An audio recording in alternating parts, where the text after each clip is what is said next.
That's one. Yeah, this drill's trash. Next.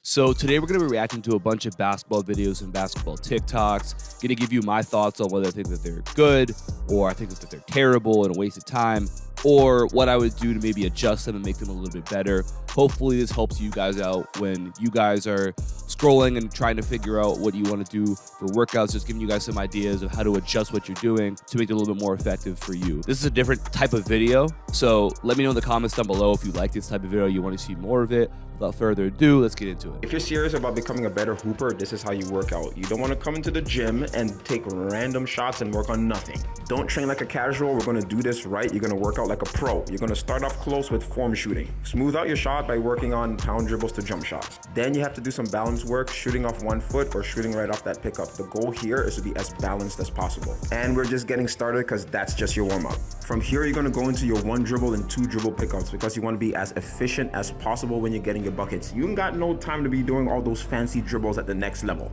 Then you want to work on 1 or 2 counters and master those. Then to finish the workout, it's time for a little bit of cardio. You're going to work on transition jump shots. Because if you're a scorer, these are the type of shots you might get in a game. Then you can beef up your workouts with your free throws. You can hit your free throws in between your sets, or just take a bunch at the end of your workout. This will give you 200 to 300 shots. If you're serious about...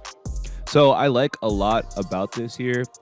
First thing I would say to his endpoint is, if I was doing this, I would probably say spread your free throws out between your drills just to make them a little bit more game-like. Shoot them when you're tired. And also I think too at the end, instead of necessarily shooting 50 free throws, you could mix in some catch and shoot threes, which is probably the only thing that I would say is really missing. Is just like the majority of threes you're going to shoot, unless you're like a really ball dominant player, are going to be catch and shoots, right? So maybe taking away, even if it was like you took away 25 of those free throws and said 5 makes at 5 spots, just catch and shoot threes at the end. It's just a way to work on that as well, because again, that's probably the majority of threes that you're going to shoot.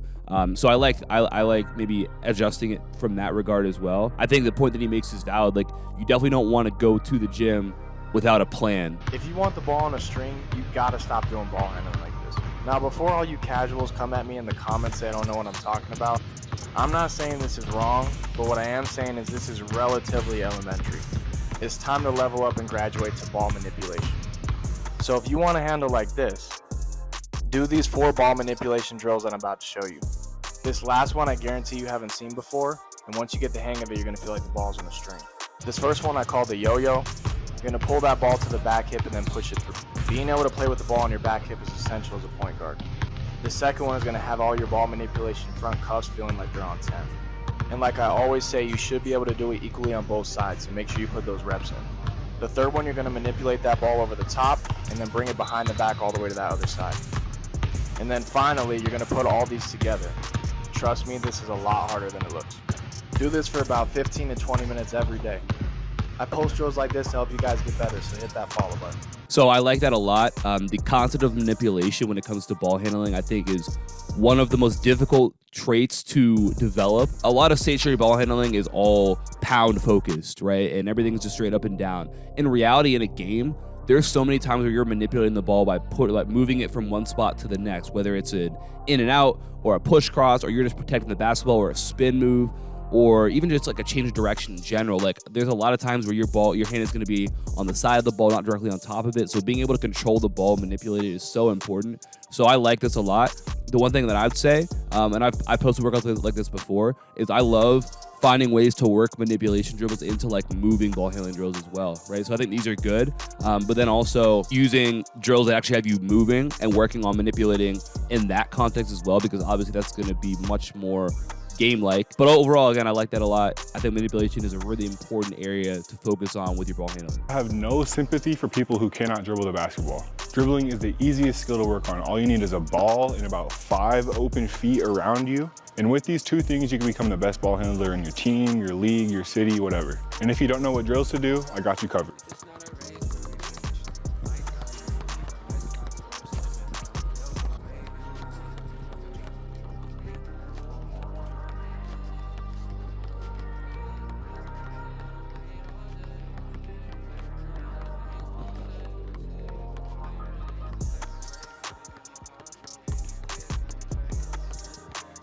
What I would say is that this is like, when I think about ball handling, this is like the traditional way that people work on it, where it's like stationary stuff, and again, kind of what I just mentioned with the manipulation stuff, like this is like the opposite of that. So everything is hand on top of the basketball. We're not really working on moving the basketball and controlling it from that aspect right there. So if you're a younger player who really has no control of the basketball at all, like this will work you to a point. But again, we get into a game, and if you watch the best ball handlers in the world, like they're doing way more than just pounding the basketball. I do pretty much zero stationary ball handling with any of the players that I work with, except for stuff working on dribble manipulation like we saw in the last video right here. So like the pound stuff, like I'm just not going to do it. Like a lot of them will do it outside of our workouts, but to me, I think a lot of times it's a waste of time, especially when you get to high school, and that's not usually a limiting factor. Like there's way more important things. The other thing too is that with this, there's no sort of reaction. There's no difference.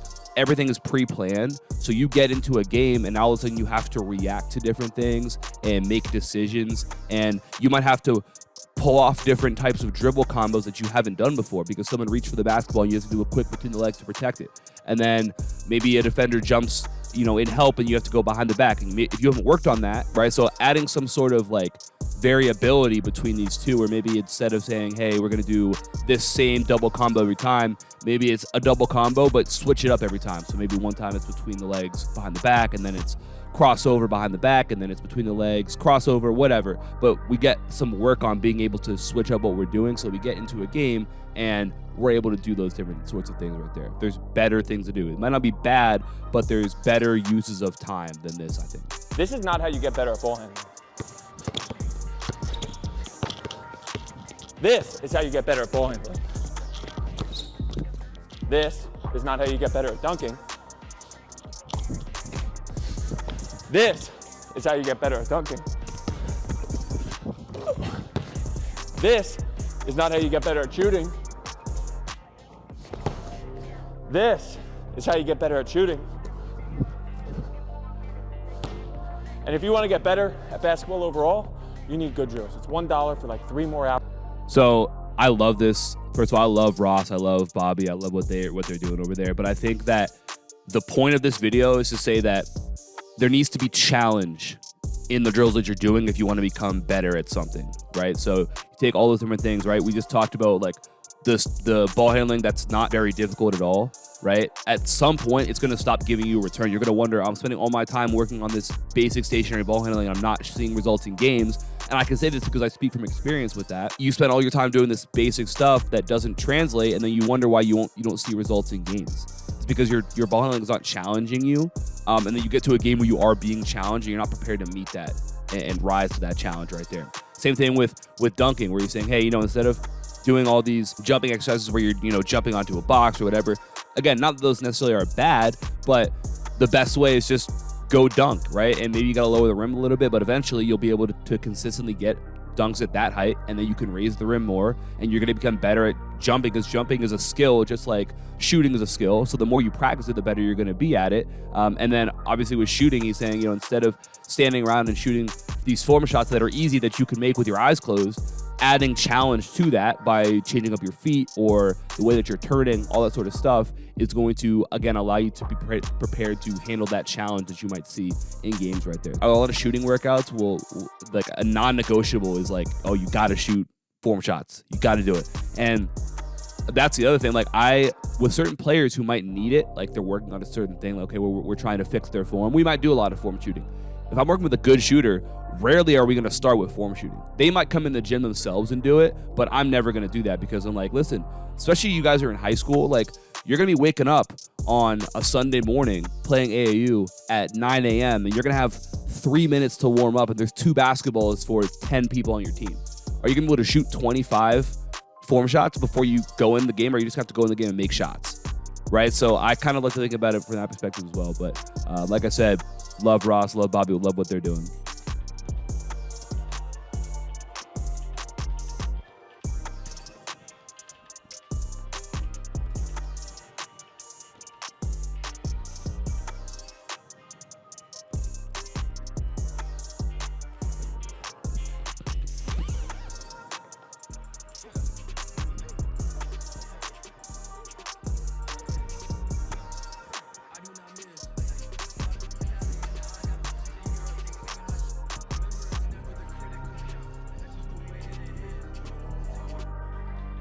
So I love this. And by the way, shout out to Tyler TJL. He made a video like this, and I was like, man, that's an incredible idea. So shout out to him for the idea for the video.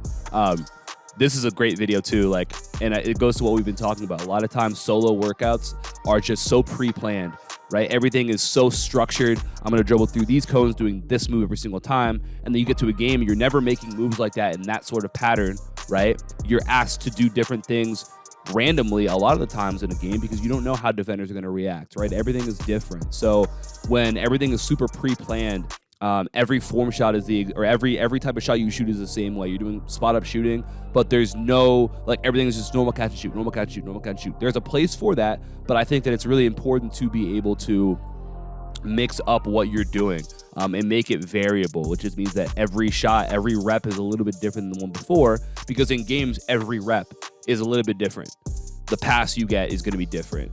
The spot on the floor you are is going to be a little bit different. The defender that you're playing against is going to be a little bit different. That's going to dictate how you can dribble the basketball sometimes, right? So finding ways to account for that and to work on that in our workouts, I think, is a really important thing. So love the concept right here. I think if players really understand this, they're going to help take their game to the next level. And then once you get into what I call the bullet ricochet, where you try to throw the ball very hard.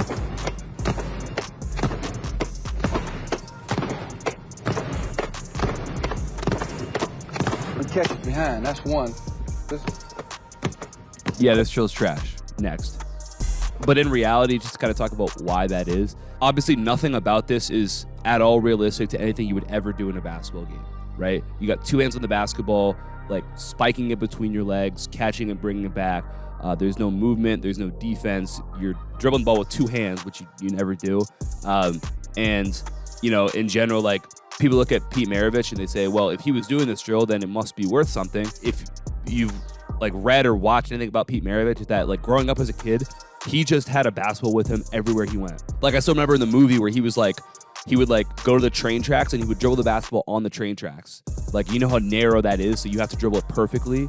And he would do that all the time, right? So that's a kid who just had a ball glued to his hands. And that to me is the biggest way to become a great ball handler, is just to dribble as often as you can. Wherever you go dribble a ball with you. And I think that is way more responsible for what he is as a ball handler than anything that this would be. A 30-minute workout you can do every single day after school. Stay tuned to the last drill, it's super fun.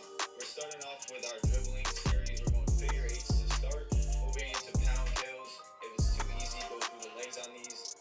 And then we're finishing off with beat dribble pound. We're really just using this to get our body moving and get worked up. Next, we're working on catch and shoot. Get creative and use something to throw the ball off of. Personally, I just use my trash can, and there's really no excuse. Then we're moving into a move of the day with a pull-up. So you want to stick with one move of the day throughout the rest of the workout, and everything we do is 15 minutes. We're going to also work on some of our footwork with our floaters. We're going to go 2-foot floaters and 1-foot floaters. And then we'll get a little creative with that. We'll add in some cross the lane floaters, 15 makes on that. And then this is my favorite thing to do. We're going to add in some low rim dumping.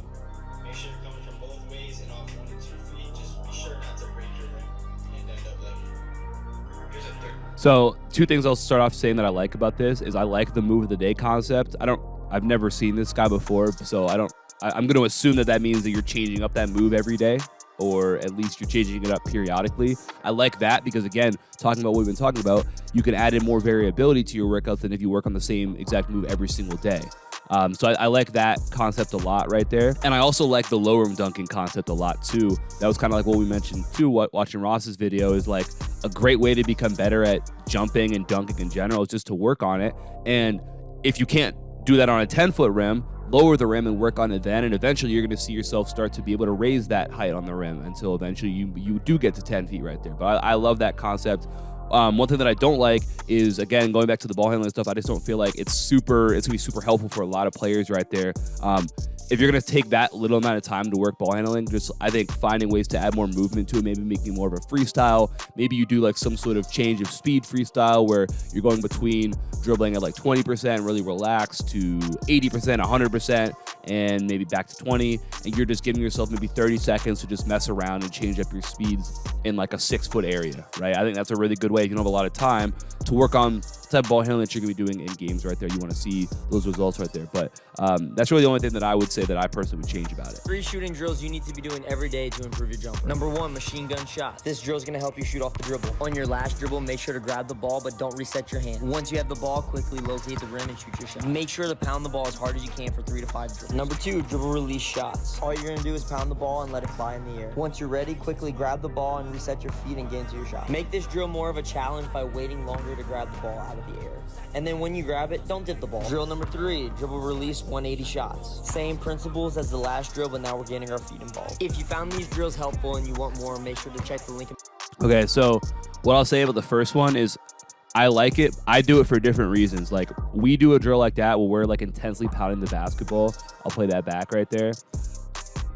Like, we'll do something like this, but we're doing it not so much to work your shooting off the dribble. Let me put it this way. Basketball is a very interesting sport because you're playing offense and you're playing defense too, right? So a lot of times when players are working on shooting, all they're doing is working on, okay, shoot. You might shoot for 30 straight minutes without doing anything else, right? In a game, though, you're going to be on offense. You might take a shot, but then you got to go play defense for 30 seconds before you get a chance at another shot. You might go 4 or 5 possessions before you shoot the ball again.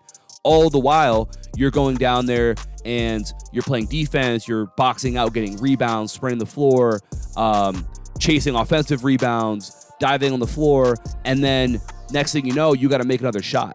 So going from like that fine skill of being able to make a perimeter shot and then going and doing maybe a much more physical skill like boxing out, pulling a rebound, taking a charge, whatever the case may be, defending somebody in the post, you have to go from doing those super like physically taxing things to now being able to like relax and shoot a basketball. So a drill like that, we'll use that to say, hey, we're gonna go all out effort on this right here. Say like we're playing defense, and then I might give them a go call, and they're gonna pick the ball up and shoot as quick as they can. So now we're working on being able to flip that switch quickly from intense effort that you might give on the defensive end to being able to just make a catch and shoot shot. Right, nice and relaxed right there. So that's why I would do something like that. So I like the drill. The next two right there, I think there's ways that you can do that. I think changing up where you catch the ball, where you bounce the ball is a really good way of using that drill.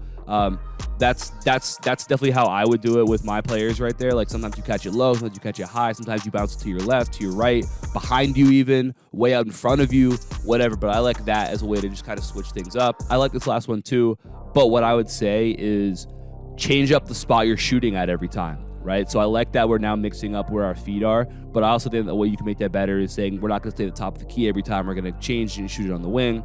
And I would say that applies for all of these shots too, but specifically for this one right here, that's what I would adjust with that right there. But I like a lot of parts of these drills for sure. Like I said, let me know down in the comments below what you think about this video. If you guys have videos you want me to react to, send me a DM on Instagram at Vision Driven Basketball or on TikTok at Vision Driven Basketball as well. Go check me out there if you have something that you want me to see. Let me know in the comments if you like this video. Also, be sure to click the top link in my description down below to get my free Elite Perimeter Scorer program, which a lot of stuff that we talked about in this video today is included in that as well. So make sure you check that out. I appreciate you for watching. Drop a like, subscribe if you're new. I'll talk to you soon. Peace.